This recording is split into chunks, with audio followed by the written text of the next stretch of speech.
Sup Shredders, my name is Logan aka Spiderhands and welcome to this SP Patrons video today that I'm making for Ting as part of their custom monthly music review, and it's for an act named Barns Courtney titled Sinners. And if we switch over to here, we have ourselves a track on the screen and we're going to listen through it from start till finish and we're going to hear what we think. Let's go, let's do it, let's make it full screen and let's go. I don't think I've heard of Barns Courtney before, so we will see where we go with this. Fortune, smile and fade. I haven't seen you much of late. I need you now, cannot wait, but when I look, you're not around. I like the way this guy sings. It's got that kind of grim country vibe. Minding what we do, the night's still good for a gram or two. I'll be drinking late with you until the morning comes around. Oh, okay. I must be good for something, yeah. Switching our bassline and chord progression there and increasing intensity with those strings and the vocals. I must be good for something. Interesting statements being made.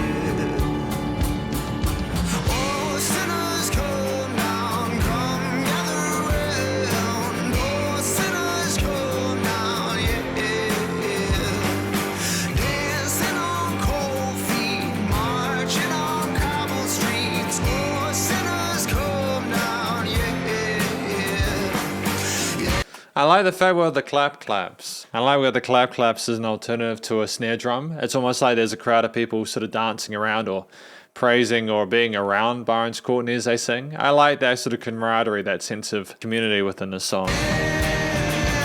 Like it's a party vibe.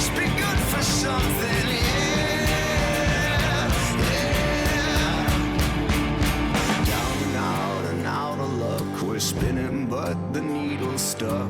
Let's go have some fun before they put us in the ground. Let's go out and have some fun before they put us in the ground. Damn, man, at 2 minutes 55 this track is so short, but they are not pulling any punches with the lyrics or anything else really. Solemn lines, drinking gin and dropping limes, wasting beats of this heart of mine until the morning comes around. Oh, so I guess this is the bridge, right? So we're building up into that louder section here as a crescendo for the chorus. Okay.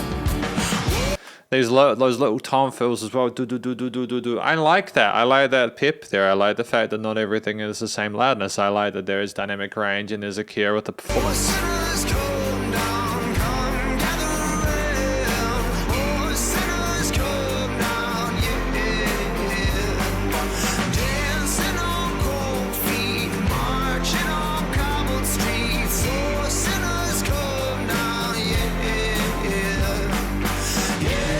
I do like the fact that the chord progression and the rest of the track is easy to follow along to. I think once you've heard this track a couple of times, you'll be able to fairly easily sing along to that hook line. It's very powerful, and I like the variation in the melodies as well from the vocalist.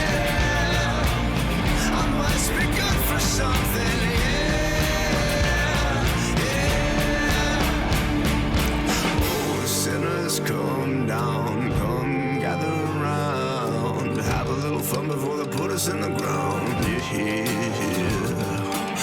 His vocal range as well. You know, how it goes down to those notes there and kind of ascends for the chorus. Clear stacking in different octaves of the frequency spectrum there. It's smart stuff.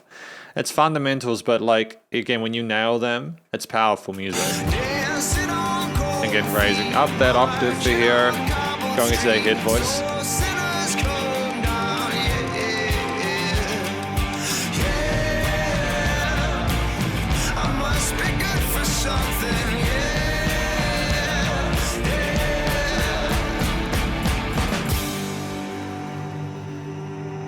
And we're just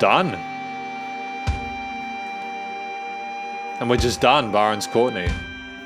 I mean, I hadn't heard them before, but I do like to play their way. I like the way they sing. I like to play their way. I like the way they play. I like the way they sing.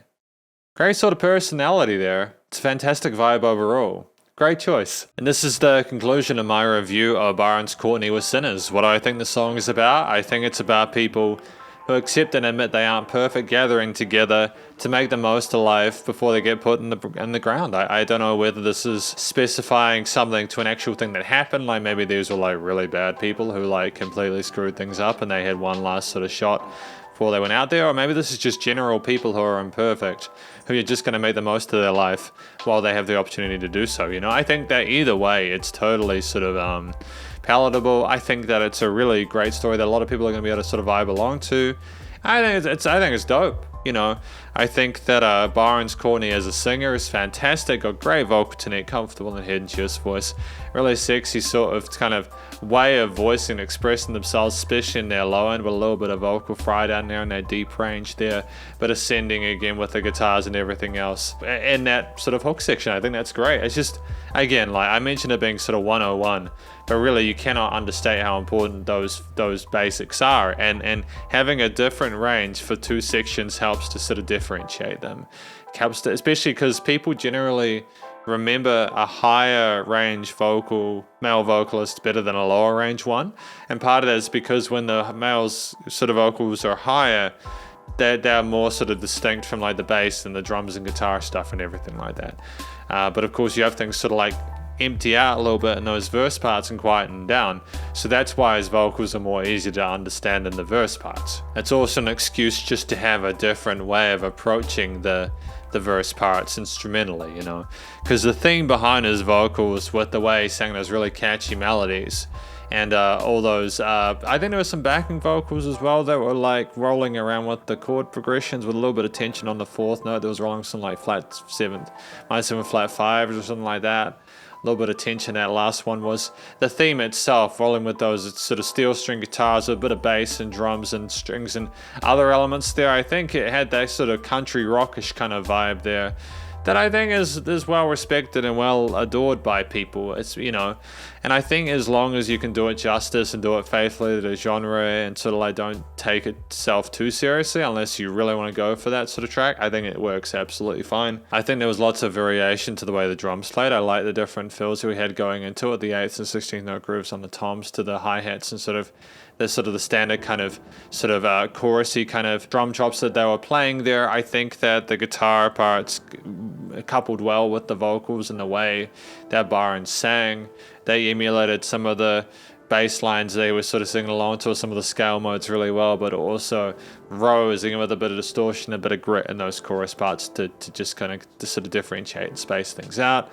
The bass and everything else like that sat with the root notes or explored the fretboard just a tiny bit, but ultimately just kind of continued to elevate the main core components, the vocals being the focal point. And it was great. You know, it was a great track, a great album. You know, like I think that if Barnes was to release an album of music like this, it'd do incredibly well. I know it's a singles economy at the moment, but at the same time, I think that when you've got this kind of voice, when you've got those performances down, people playing their instruments, you know, in the studio, I mean, I imagine that this song live would be pretty dope to listen to, honestly. I know that like at 2 minutes 55, it's well within that sweet spot of the 2 to 4 minute mark, you know, nice and catchy and easy to listen along to.